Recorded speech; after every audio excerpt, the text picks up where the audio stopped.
Hello बच्चे लोग। इस वीडियो में हम लोग ये बात करने वाले हैं कि जैसे कि सीए फाइनल का रिजल्ट आया 26 को, तो काफ़ी बच्चे लोग क्लियर हो गए और बहुत सारे बच्चे लोग क्लियर नहीं हो पाए।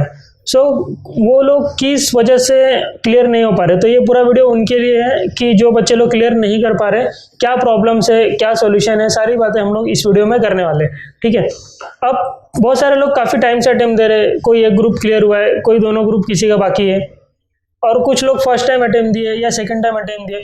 तो रीज़न क्या हो सकता है कि हम लोग सीए फाइनल क्लियर नहीं हो पा रहे। सबसे पहली बात तो ये कि आप लोग सीए फाइनल का एग्ज़ाम दिए, वो बहुत बड़ी बात है, वहाँ तक आप लोग पहुँचे वो बहुत बड़ी बात है। और अगर कोई 5-10 मार्क्स से रह गया तो मेरे हिसाब से तो वो सीए बन चुका ऑलरेडी, बस रिजल्ट में सक्सेसफुल लिख के आना बाकी ऑलरेडी आप लोग बहुत सक्सेसफुल हो। सिर्फ ये नहीं कि 5-10 मार्क्स से मैं फेल हो गया हूँ तो मैं सीए नहीं बना, ऐसा मत मानो। आप लोग सीए ऑलरेडी हो। वो हो सकता है आईसीआई की मिस्टेक हो, या हो सकता है कहीं आपका एक आध दो मिस्टेक हो गया हो तो उसकी वजह से रह गया हो। तो इसका मतलब ये नहीं कि आप लोग डिमोटिवेट हो जाओ कि नहीं अब सीए नहीं बन सकते हम लोग, बहुत टाइम हो गया यार, 4-4 2-2 मार्क्स से अटक जा रहे। तो ऐसा बिल्कुल भी मत सोचो। मैं 25 अटेम्प्ट में आप बिल्कुल पास हो जाओगे, क्योंकि देखो अभी लास्ट टाइम समझ लो कुछ लोग पास हुए मई 24 में बहुत लोग पास हुए और बहुत सारे लोग क्लियर नहीं हो पाए। ठीक है। फिर नवंबर 24 में रिजल्ट आया तो बहुत सारे लोग पास हुए। तो इसका मतलब ये नहीं कि जितने लोग पास हुए वो सारे फर्स्ट अटेम्प्ट वाले ही हो, जो पहले से दे रहे वो लोग भी तो पास हुए ना। तो जो नहीं हो पाए मई 24 में, नवंबर 24 में क्लियर हुए, तो अब वैसे मई 24 में बहुत सारे रिजल्ट आएंगे, तो उसमें भी ऐसा नहीं कि सारे के सारे फर्स्ट अटेम्प्ट वाले होंगे। तो जो पहले से एग्जाम दे रहा है वो लोग भी क्लियर होंगे ही होंगे। तो ऐसा आप लोग बिल्कुल मत सोचो, डिमोटिवेट मत हो। और अगर किसी ने डिसीजन ले लिया कि सर अभी मैं अब मैं क्विट कर रहा हूँ, क्या करना चाहिए वो समझ में नहीं आ रहा है, तो वो लोग ये वीडियो देखो। उसके बाद पक्का बता रहा हूँ आपका गारंटेड आपका माइंड चेंज हो जाएगा। आप लोग सोचो कि चलो हम ये अटेम्प्ट में सर की बात मान लेते हैं और ये अटेम्प्ट में हम पास करके दिखाते हैं। तो आप लोग अभी थोड़ा रुकिए, ये वीडियो कंप्लीट करिए और आपको काफ़ी सारी चीज़ें बेनिफिट्स मिलेगी कि क्या चीज़ें हमको करनी चाहिए। सर जैसा बता रहे वैसा हमने किया है नहीं किया है, वो सारी चीज़ें आपको यहाँ पे पता चलेगी। आराम से ये वीडियो देखिए, आपको समझ में आएगा क्या करना चाहिए क्या नहीं करना चाहिए। ठीक है। तो अभी हम लोग बात करते हैं सब्जेक्ट वाइज भी हम लोग बात करते हैं, लेकिन उससे पहले एक मैं एग्जांपल देना चाहता हूँ आपको। समझ लो एक मशीन, मतलब एक प्रोडक्ट बन रहा है और 4 प्रोसेस है उसके, मशीन लगी है, मशीन 1 2 3 4। ठीक है। तो अब प्रोडक्ट बनने के लिए क्या प्रोसेस है, मशीन 1 में जाएगा, 2 में जाएगा, 3 में जाएगा, 4 में जाएगा, प्रोडक्ट बन जाएगा। ठीक है। इतनी बात समझ में आती है। अब मुझे बताओ अगर 100 प्रोडक्ट निकालने हो तो भी प्रोसेस तो वही रहेगा, कोई चेंज तो होने वाला नहीं, प्रोसेस हाईटेक प्रोसेस नहीं लगने वाला है। सेम वही मशीन से गुजरना पड़ेगा, वैसे ही 1 2 3 4 करके, ऐसे नहीं डायरेक्ट 1 2 4 हो जाएगा, ऐसा नहीं होगा। तो जैसे कि एक प्रोडक्ट बनाने के लिए उतना ही मशीन वही प्रोसेस लग रहा है, 100 मशीन बनाने के लिए भी वही प्रोसेस लग रहा है। तो जो प्रोसेस आपका पढ़ाई में पहले लगता था वही प्रोसेस अभी भी लगना चाहिए, कोई भी चेंजेस नहीं आने रहने चाहिए। अगर कोई चेंजेस आ रहे हैं इसका मतलब कि आप कहीं ना कहीं लैग कर रहे हो। ठीक है। अब देखो मैं तुम्हें बताता हूँ प्रोसेस होता क्या है। अब देखो सिंपल से मैं आपको थोड़ा बैकग्राउंड में लेके जाता हूँ। अगर आप 10th-12th की बात करते हो, बीकॉम की बात करते हो, वो मैं कंपेयर नहीं कर रहा हूँ, वहाँ की पढ़ाई यहाँ की पढ़ाई बहुत डिफरेंस है, मेरे को भी पता है बहुत डिफरेंस है। लेकिन एक प्रोडक्ट बनाओ 100 प्रोडक्ट बनाओ, मशीन का प्रोसेस तो सेम ही होगा ना। तो अब पहले वो बातें करते हैं। ठीक है। अब देखो अभी मैं अगर 10th-12th की बात करता हूँ, बीकॉम जो भी आप पढ़ाई करते थे उस टाइम पे मैं बताता हूँ। देखो आप 10th में ना बच्चे थे, अभी भी बच्चे ही एग्जाम दे रहे हो। ठीक है। तो माइंड पर ऐसा अभी क्या हो गया, अभी सेल्फ आप सब कुछ कर रहे हो। पर 12th ये सब टाइम पे क्या करते थे, 10th-12th किसी की बात सुनते थे, कोई बोलता था। ठीक है। तो मैं बताता हूँ क्या होता था। अब देखो 10th में अगर आप भूल गए हो तो आपका स्कूल में क्या होता था, यूनिट टेस्ट हुआ करता था, यूनिट टेस्ट। ठीक है। यूनिट टेस्ट हुआ करता था, फिर इसके बाद जाके सेमिस्टर हुआ करता था। ठीक है। सेमिस्टर 1 करके हुआ करता था, फिर वापस से यूनिट टेस्ट हुआ करता था, फिर उसके बाद आपका सेमिस्टर 2 हुआ करता था, उसके ये जाके तुम्हारा फाइनल एग्जाम हुआ करता था। अब ये सारी चीज़ों में क्या हुआ करता था, जैसे यूनिट टेस्ट हो रहा है तो आपने क्या किया, चैप्टर पढ़ा, 2-3 चैप्टर पढ़ा सब्जेक्ट का, हर एक सब्जेक्ट का, उसका टेस्ट हो गया आपका। फिर क्या होता था, फिर वापस से सेमिस्टर होता था, सेमिस्टर 1 होता था, उसमें थोड़ी चीज़ आती थी, फिर यूनिट टेस्ट होता था, फिर उसमें 2-3 चैप्टर आता था, फिर सेमिस्टर होता था, फिर फाइनल एग्जाम में सब कुछ आता था। तो होता क्या था उस टाइम पे कि एक चीज़ आप 2-3 बार रिवाइज कर रहे हो। क्लासेस अब 10th-12th के टाइम पे आप क्लासेस भी जाते थे, अब क्लासेस में प्रॉपर आप पढ़ाई करते थे। सर लोग बोलते थे ये चैप्टर आप कल लर्न करके आओगे तो मैं आपसे पूछूंगा, तो आपको लर्न करके जाना पड़ता था, नहीं तो मार पड़ती थी। ठीक है। फिर क्या होता था, आपको होमवर्क दिया जाता था, आप होमवर्क करके आ जाते थे। ठीक है। ये सारी चीज़ें क्या है, ये सब चीज़ें आपको नहीं पता था उस टाइम पे कि आप क्या कर रहे हो, बट आपसे करवाई जाती थी। आपसे करवाई जाती थी इन द सेंस सर लोग क्या करवा रहे थे, आपसे प्रैक्टिस करवा रहे थे, बार बार टेस्ट ले रहे थे, क्लासेस में टेस्ट हो रहे थे, 10th में प्रीलिम्स हो रहे थे। पहले डायरेक्ट नहीं आपने 10th का बोर्ड दिया, unit test, semester 1 prelims, semester 2 unit test वापस से, ये सब देने के बाद, क्लासेस में इतने सारे एग्जाम देने के बाद आप जाके फाइनल का एग्जाम बैठे हो, तो जाके आपको 80-85%, 95%, 90% जितने भी आपको आए हो, ठीक है, अच्छे मार्क्स आए, ऐसे ही नहीं आ गए, ठीक है। आप अगर रिवाइंड करके देखोगे तो आपने किसी की बात सुनी, आप प्रॉपरली अच्छे से आपने क्या किया, उन चीजों को फॉलो किया। आप जिसने फॉलो किया उसके अच्छे मार्क्स है, जिसने फॉलो नहीं किया एट द एंड जाके पढ़ा किया उसके कम मार्क्स है, ठीक है। पास तो सब हो गए, कुछ लोग नहीं भी पास हो रहेंगे, ऐसा तो मतलब नहीं होता है कि 10th में नहीं पास हो रहे, बट हाँ मार्क्स कम आ गए होंगे, कम परसेंटेज आ गए होंगे, वो सारी चीजें हो सकती। तो ये सब प्रोसेस था, ये जो मैंने बताया ये प्रोसेस है। अब आप सीए फाइनल पे आओ, सीए फाइनल पे आप क्या कर रहे हो, आपने क्लासेस तो खुद से ऑनलाइन ले ली, ठीक है, अब उसको आप अपने हिसाब से देख रहे हो, वो अलग बात है।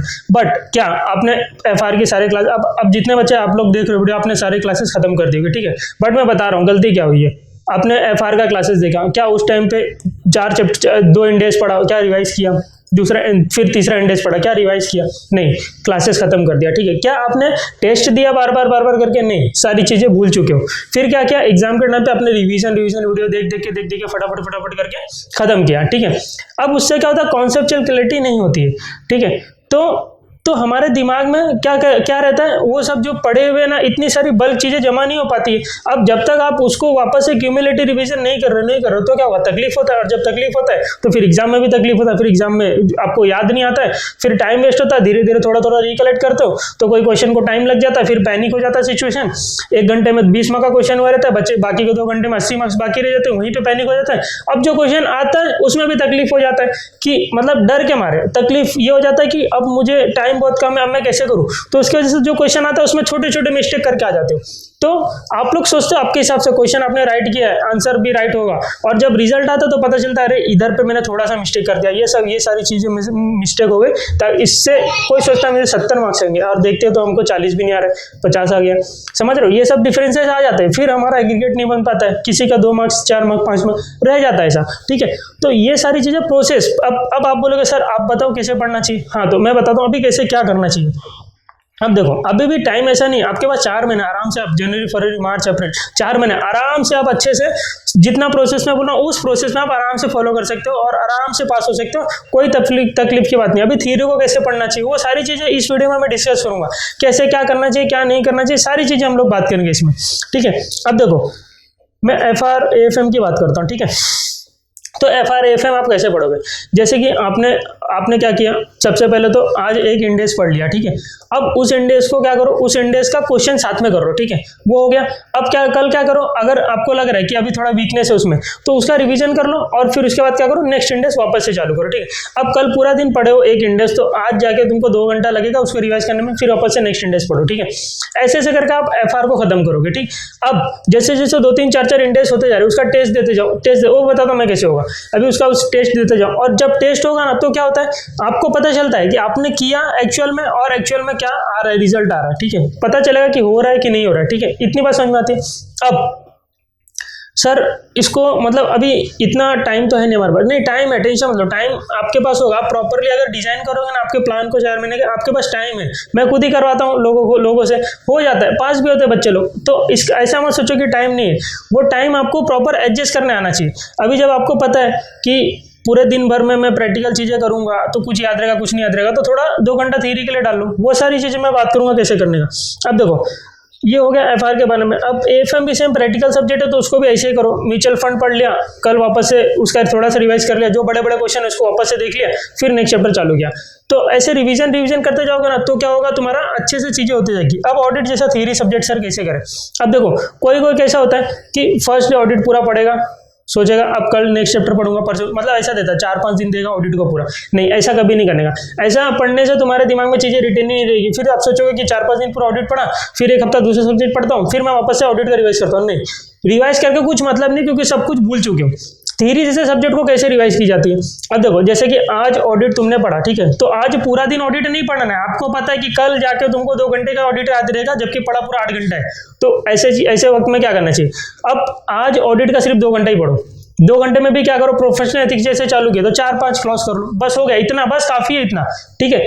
अब ऑडिट को रेगुलर करना है आपको, 4 महीने तक ऑडिट पढ़ना है। ऐसा नहीं सोचना है कि ऑडिट में को 10 दिन पढ़ना है, फिर बाद में उसको ऑडिट को ब्रेक, फिर 1 महीने बाद देखेंगे तो फिर ब्रेक ही लगे रहेगा, फिर वो भूल जाओगे, फिर 1 महीने बाद भी देखोगे फिर बोलोगे यार तो कुछ याद ही नहीं आ रहा है, तो नहीं याद आएगा ना, कैसे याद आएगा? सब्जेक्टिव ऐसा है, तो इसको वैसे तोड़ तोड़ के पढ़ना रहता है, छोटा छोटा पार्ट्स करके इसको पढ़ो। अब कैसे पढ़ोगे? आज पढ़ा आपने 4 क्लॉज, कल क्या करो 2 घंटे दिया आज, कल क्या करो उस 4 क्लॉज को रिवाइज कर लो, ठीक है। अब जैसे ही एक एक पार्ट 1 पार्ट 2 पार्ट 3 खत्म होते जाता है, उसका क्या करो क्वेश्चन भी करते जाओ। अब प्रोविजन प्लस क्वेश्चन हो रहा है, तो क्या होगा उससे आपको कॉन्फिडेंस आएगा कि एग्जाम में क्वेश्चन कैसे आता है, ऐसे आता है प्रोफिलेंसी का क्वेश्चन, ओ ऐसे आता है। वहां पे जाके एक्सपेरिमेंट नहीं होगा कि अरे ये क्वेश्चन तो समझ में नहीं, ऐसे तो ये तो पार्ट 2 का शेड्यूल 2 का क्वेश्चन है, शेड्यूल 2 का पार्ट 3 जो भी क्वेश्चन है नहीं समझ में आएगा वहां पे। तो यहाँ पे अगर करते जाओगे तो समझ में आएगा कि हाँ अरे ये तो क्लॉज 6 का क्वेश्चन है, ऐसा, ठीक है। तो क्वेश्चन और प्लस क्लॉजेस ऐसे ऐसे साथ में करते जाओ, और जो आज पढ़ा उसको कल रिवाइज करो। अब फर्स्ट डे सेकंड डे जो पढ़ा उसको थर्ड डे वापस से रिवाइज करो, फिर थर्ड डे का न्यू पढ़ो। अब सर बोले सर बहुत टाइम लग रहा है, नहीं टाइम नहीं लगेगा, आप लोग करके तो देखो। बहुत सारे लोग बोलते थे नहीं, लेकिन जो जिनको मैं टारगेट देता था वो लोग बोल रहे कि सर 3 दिन तक हम ऐसा ऐसा क्यूमुलेटिव रिवीजन करने से पूरा प्रोसेस चेंज हुआ और ऑडिट एकदम अच्छे से दिमाग में बैठ गया। तो ऐसा मत सोचो नहीं होगा फर्स्ट टाइम ऐसा लगेगा कर क्या रहे, लेकिन एक हफ्ता जाने तो दो, पूरा प्रोसेस तो खत्म होने दो, तब ने जाके समझ में आएगी चीजें कि हो क्या रहा है। तब भी नहीं आएगा तो मुझे बोल देना कि सर नहीं हो रहा है, सब चीज नहीं अच्छा टेक्निक है, तो फिर आप अपने हिसाब से करो, होगा, लेकिन भरोसा रखो होगा। अब मैं बोल रहा हूँ तो एक्सपीरियंस से बोल रहा हूँ ना, ऐसे थोड़ी बोल रहा हूँ, कोई एक्सपीरियंस होगा, किसी ने बोला होगा, किसी से मैंने करवाया होगा, मैंने खुद किया होगा, तो जाके होगा। तो होता है चीजें, ये सब आप मानो बात को। तो आज आप करो फिर कल करो। अभी देखो कैसे करने का, 4th डे फर्स्ट डे जो पढ़ा तो उसको छोड़ दो, 2nd 3rd 4th का पढ़ो, ठीक है। 5th डे 2nd डे का छोड़ दो, क्योंकि एक चीज 3 बार ऑटोमेटिक क्यूमुलेटिव रिवाइज हो चुकी है। आज पढ़ा कल वापस से पढ़ा है फर्स्ट डे को, 3rd डे वापस से फर्स्ट डे को पढ़ा, तो 4th डे फर्स्ट डे को पढ़ने की जरूरत नहीं है। फर्स्ट डे जो पढ़ा तो ऑटोमेटिक तुम्हारे दिमाग में छप चुका है, बैठ ही क्या रहेगा। तुम सोचो ना रीड मारते जो हो ही जाएगा, याद ही हो जाएगा एकदम अच्छे से, इसको बोलते हैं रिविजन मारना, क्यूमुलेटिव रिवीजन मारना। अब कोई सोचता है कि मैं आज पूरा प्रोफिलेंथिक्स पढ़ लेता हूँ, 2-3 दिन पढ़ लेता हूँ, फिर उसके बाद रिवाइज मारने बैठूंगा। अब जब 2-3 दिन बाद रिवाइज मारने बैठोगे ना, तो पहले दिन क्या पढ़े तो सब भूल चुके ऑलरेडी, तो ज्यादा टाइम लगता है उस चीज में, और क्या टाइम भी वेस्ट होता है। तो अभी मैं वही बोल रहा था कि टाइम को मैनेज करना प्रॉपर सीखो, जो ताकि वो चीज उधरी पे खत्म हो जाए। ऐसा मत सोचो एग्जाम के 1 महीने पहले रिवाइज मारने बैठेंगे, अरे साथ में रिवाइज मारते रहो ना, तो तकलीफ क्या तुमको, नहीं है तकलीफ कोई भी ना, वो याद रहेगा चीज, क्यों नहीं याद रहेगा? अरे 2-3 बार कहिए रहोगे। अभी घर का रास्ता याद करना पड़ता है क्या? ऑटोमेटिक जाता है पैर, सोचना भी नहीं पड़ता। कभी सोचा है कि सोचना भी नहीं पड़ता घर पे जाने का रास्ते के, ऑटोमेटिक जाता है पाँव तुम्हारा।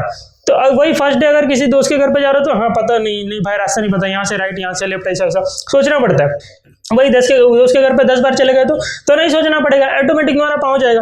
तो ये सब चीजें यहाँ पे लर्निंग को यहीं पे लाना रहता है। ये 4 महीने में तो सब कुछ लर्निंग होगा, एग्जाम में जाकर थोड़ी ना लर्निंग को तुमको वहाँ पे अप्लाई करना है, वहाँ बनाना नहीं है, वहाँ पे टाइम ही नहीं रहेगा। सबसे ज्यादा पैनिक एग्जाम में कब हो जाते हैं, जब हमारे पास लर्निंग को नहीं होता, वहाँ पे बैठ के हम लोग सोचते हैं कि अब इसको उतारना कैसा है। और सबसे बड़ी प्रॉब्लम हम लोग यहाँ पे लिख के प्रैक्टिस करना। अभी देखो FR FM जैसे प्रैक्टिकल सब्जेक्ट है, इसको लिख के करो, जो बड़े बड़े क्वेश्चन है ना उनको लिख के करो, उसके सिमिलर क्वेश्चन को मत करो लिख के, उसको छोड़ दो।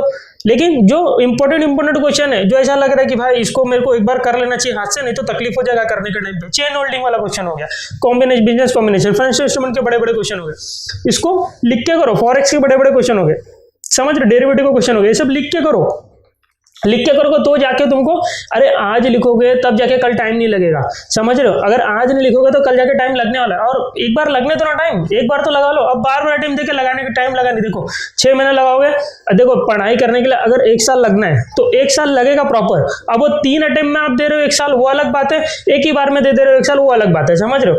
तो कोई सब्जेक्ट को खत्म करने के लिए जितना टाइम लगता है उतना टाइम लगेगा। आप पार्ट में दे दो, अलग अलग अटेम्प्ट में थोड़ा थोड़ा करके, या तो एक बार में दे दो, वो आपके ऊपर है कैसा कर रहे हैं। तो एक बार लगाओ टाइम, बैठ के करो, अच्छे से करो। वो सब अगर नहीं होगा ना मैं कराऊंगा, टेंशन मत लो, आगे मैं बात करने वाला उसके ऊपर, ठीक है। तो ये हो गया थ्योरी। अब ऑडिट की मैंने बात कर ली, थ्योरी को कैसे पढ़ना है, ठीक है। अब आते हैं सेकंड ग्रुप में, DT IDT ये सारी चीजें कैसे करोगे। अब देखो DT IDT, अभी देखो IDT में प्रोविजन पहले पढ़ोगे, ठीक है, value of supply chain, value of supply, फिर टाइम ऑफ सप्लाई, ठीक है, प्लेस ऑफ सप्लाई, ये सब अलग अलग चैप्टर। तो कैसे पढ़ोगे, आज पढ़ा टाइम ऑफ सप्लाई, ठीक है, उसका क्वेश्चन कर लिया, समझ में आ रहा है बात। प्लेस ऑफ सप्लाई पढ़ा, उसका क्वेश्चन कर लिया, टाइम ऑफ सप्लाई पढ़ा, उसका क्वेश्चन कर लिया। अरे प्रोविजन क्या क्वेश्चन कर लिया तो दिमाग में बैठ गया, ठीक है। अब प्रोविजन आता है, सर मैं क्वेश्चन तो कर लूंगा, अरे जब एग्जाम में करने जाओगे ना तो फिर समझ में नहीं आएगा कि कैसे कैलकुलेशन करना है, तकलीफ हो जाएगा वहां पे। तो यहीं पे क्वेश्चन कर रहो और उसी टाइम को, ऐसा मत सोचो प्लेस ऑफ सप्लाई पढ़ लिया, वैल्यू सप्लाई पढ़ लिया, टाइम ऑफ सप्लाई पढ़ लिया, चार्ज पढ़ लिया, फिर उसके बाद में जाके आप क्वेश्चन करने जा रहे हो। अरे भूल चुके हो प्लेस ऑफ सप्लाई का क्या प्रोविजन था, अब जाके वापस से बुक खोलोगे और फिर वापस से प्रोविजन देखोगे, फिर याद लिखोगे, तो समझ रहे हो, यहाँ पे टाइम वेस्ट हुआ है तुम्हारा। उसी टाइम अगर कर लिया होता तो प्रोविजन यहाँ था, फटाक से क्वेश्चन अप्लाई कर दिया। तो जब तक ये चीज नहीं होगी ना तो दिमाग में बैठेगा नहीं चीज, ठीक है। जैसे ही फॉर्मूला पता है, फॉर्मूला को अप्लाई कर दिया ना तो फिर तुम्हारे दिमाग में वो चीज बैठ गई। ये सब माइंड खेल है, समझो ये सारी चीज हो गई। ये सारी चीजें कर लोगे ना तो आराम से सब कुछ हो जाएगा। तो तुमको ऐसा बार बार अब देखो, फर्स्ट डे तुमने प्रोविजन पढ़ा और उसका क्वेश्चन क्या लिया, अब नेक्स्ट डे सिर्फ प्रोविजन को फटाक से रिवाइज मार लो। ये हो गया तुम्हारे दिमाग में, सीमेंटिंग हो गया, बैठ गया तुम्हारे दिमाग में, ठीक है। नेक्स्ट डे वाटर प्रूफिंग हो गया। समझ रहे हो, घर बनता है ऐसे ही होता है ना। तो ये 3-4 स्टेप से गुजरना पड़ता है, तब जाके कोई चीज एकदम पक्की बनती है। तो ऐसे ही करना पड़ेगा, ऐसे करोगे तो जाके तुम्हारे दिमाग में सब कुछ बैठेगा और प्रॉपरली अच्छे से तुम्हारे एग्जाम में कोई तकलीफ नहीं आएगा। समझ रहे। तो DTITT ऐसे करना है। अभी DT में PGP पढ़ा, क्वेश्चन कर लो, समझ रहे हो। फिर ये सारे जो चैप्टर जो आप पढ़ रहे हो उसका क्वेश्चन साथ में करते जाओ और प्रोविजन नेक्स्ट रिवाइज कर लो। फिर ऐसा लग रहा है प्रोविजन थोड़ा हल्का मुल्का लग रहा है, थर्ड डे सिर्फ प्रोविजन वापस से रिवाइज कर लो। और जो अगर ऐसे लगे कि 3-4 क्वेश्चन मैंने कुछ हार्ड किए उसको वापस से सॉल्व कर लो, देख लो, पर एक बार लिख के कर लो। तो प्रेजेंटेशन भी समझ में आ जाएगा करना कैसे है और तकलीफ भी नहीं होगा एग्जाम में। एग्जाम में पैनिक सिचुएशन में और कोई चीज बार बार किए रहोगे ना तो एग्जाम में इतना स्पीड और इतना स्मूथ होगा ना कि 20 मार्क का क्वेश्चन जो 1 घंटा तुमको अगर फर्स्ट टाइम कर रहे हो तुमको इतना टाइम लग जाता है, 20 मार्क का क्वेश्चन आपका 30 मिनट में, आधे घंटे में हो जाएगा। और तुमको लगेगा अरे बहुत टाइम है मेरे पास, अभी तो 80 मार्क्स के लिए मेरे पास 2.5 घंटा है। तो कॉन्फिडेंस बिल्ड होगा। तो कभी भी कुछ भी करने से पहले ना कॉन्फिडेंस बिल्ड करना जरूरी है। अब पढ़ाई भी करना है, अब 4 महीने बचे, पढ़ाई करना स्टार्ट करना, तो कैसे करोगे। सबसे पहले वो चैप्टर उठाओ, वो सब्जेक्ट उठाओ जिसमें आपको कॉन्फिडेंस है। अब मुझे एफए में मुझे कॉन्फिडेंस है और उसमें मुझे मर्जर चैप्टर एकदम अच्छे से आता है, ये म्यूचुअल फंड चैप्टर अच्छे से आता है। कोई कुछ में सोचने की जरूरत नहीं है, छोटा चैप्टर है, चिंटर चैप्टर ये सब बाद में कर लेंगे, बड़े बड़े पहले कर लेते हैं। सबसे बड़ा प्रॉब्लम है छोटे छोटे चैप्टर करो, उससे क्या होगा कॉन्फिडेंस बिल्ड होगा। जब तक कि कॉन्फिडेंस बिल्ड नहीं होता है कोई चीज वापस से करने की मन नहीं करता है। समझ रहे हो बात को, नहीं करेगा दूसरे वापस से मन करने का। तो जैसे ही तुमने क्या किया, छोटा चैप्टर किया म्यूचुअल फंड, ओ मेरे को आने लगा, फटाफट हो रहा है, टिक मारा, जो भी कर रहे हो लिख रहे हो, जो भी वो सब करने के बाद कॉन्फिडेंस बिल्ड हुआ। अब चलो नेक्स्ट चैप्टर, कॉन्फिडेंस बिल्ड होगा तो इंटरेस्ट आएगा और इंटरेस्ट आएगा तो जाके आगे की चीजें कंप्लीट होगी फटाफट। तो ऐसे ऐसे करके करोगे तो चीजें भी कंप्लीट होगी और कॉन्फिडेंस भी आएगा और अच्छे से सब कुछ खत्म भी होगा। वही तुमने फर्स्ट डे उठा लिया एफएम और एफएम में भी उठा लिया फॉरेक्स का भी हार्ड क्वेश्चन, खत्म, उधरी गेम, पूरा दिन भी खराब हो जाता है। लेके बैठ के रील्स इधर ऊपर नीचे करते रहोगे, पूरा दिन बर्बाद हो जाएगा। तो ऐसा नहीं करने का पड़ेगा, कभी भी कॉन्फिडेंस बिल्ड करने का, इंटरेस्ट ऑटोमेटिक आ जाएगा, फिर उसके बाद तुम्हारे नेक्स्ट चैप्टर पे जाने का। ऐसे करो, ठीक है। अब ये सब चीजें अभी देखो ये सब चीजें अगर नहीं होगी ना तो मैं करवाऊंगा, टेंशन मत लो। तो ऐसे करके आपको सारी ग्रुप की पढ़ाई करनी है। और हाँ, जैसे जैसे आपका होता जाएगा टेस्ट भी आपको चैप्टर वाइज देते जाना, ठीक है। सारे चैप्टर के चैप्टर वाइज टेस्ट देते जाने और पूरा होल सब्जेक्ट का भी टेस्ट होगा, उसका टेंशन मत लो। अभी देखो ये तुम्हारा पूरा प्रोसेस जो था आपका 10, 12 बीकॉम का, वो सारा मैं फॉलो करवाऊंगा आपसे, ठीक है।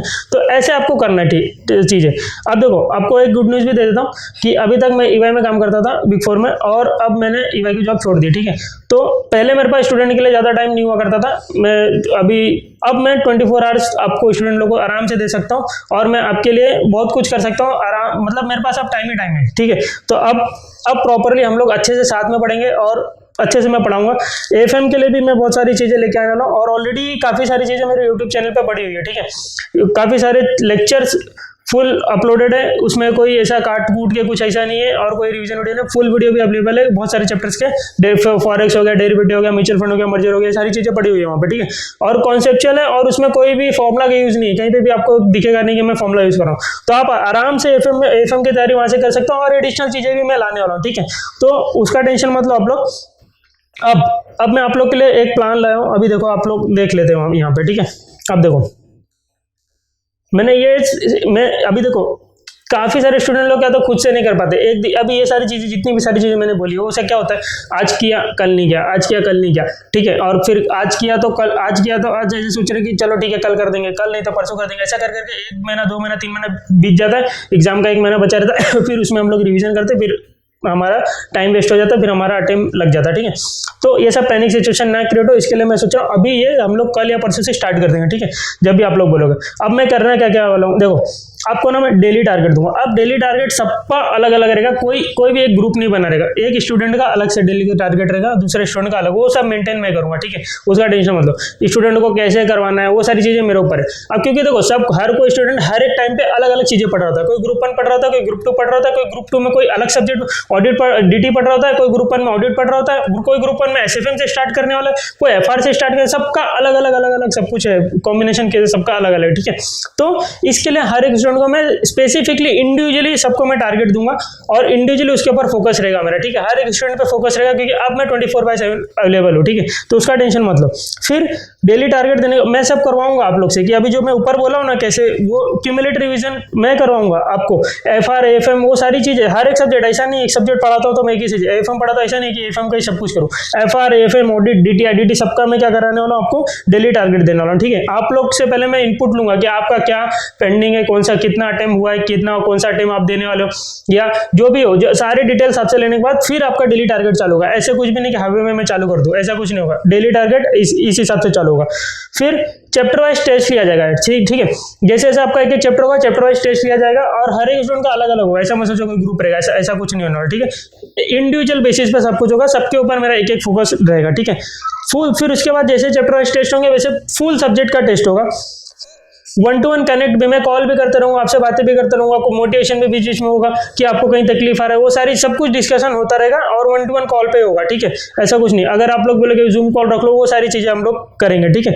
और कम से कम 3 रिवीजन तो मैं करवा के रहूंगा और वो मेरे ऊपर है। अभी देखो जब कोई एक मेंटर ऊपर से बोलता है ना कि ऐसे करना ऐसा करना, तो आप लोग करोगे।